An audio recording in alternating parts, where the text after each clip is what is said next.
ko na lang gamitin mo. Ayan, full tank yan. Sige na, malis ka na. Pwede mo na i-cancel yung Huwag lakad. mo ikakas. Okay, same.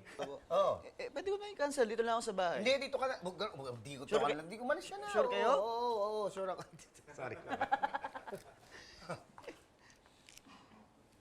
Di ba mahirap kapag umiyak silang dalawa? Hindi naman. Kasi pagtutulungan naman Eh ano naman po halimbawa na gusto ng babae na sinusunod yung lalaki? Babae? Ang dami, ha? Eh ano naman po yung ibig... Halimbawa. Halimbawa. Five. Eh ano naman po yung halimbawa na gusto ng lalaki? Babae. Halimbawa, yung lalaki kakain pero ayaw ng babae na sumubo siya. So, halimbawa, gutom na yung lalaki.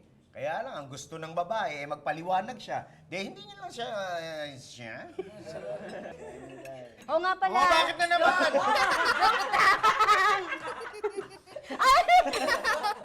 May sasabihin ako. Ano? At paano naman ang trabaho namin kung kami ang sasalo ng trabaho mo? Sinabi ko ba sa... No, laha? Subdivision. Alin lang noo? Subdivision. Bakit? Anong masama sa pag-aalaga sa anak mo? Be, ang lalaki ang nag-iipon para sa kanya, ano? Kumikita. Be, ako ang lalaki dito. Ako dapat nagbibigay ng alindog sa mga pamilya. Ano yan? Pwede rin. Okay na. Oh! Be! Hindi! Yung asawa mo! Ang bihira na. Maging food na, Kate! Wait a minute! Hindi ko carry bells! Dapat siguro.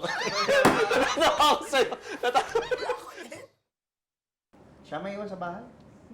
Sigurado na kayo ba? Sigurado kayo? Sir, kain na tayo. Hindi, sige. Ano nga yan? Pagkatapos ko maglaba, pinapaliguan ko pa yung mga bata. Hindi ko na nga alam kung ano nangyari kay Ana at kay Calvin eh. Sino naman si Ana at si Calvin? Si Ana, si Calvin, sila yung bida sa ano, yung... Ano yun? Palabas na Hanggang yun? sa magkita.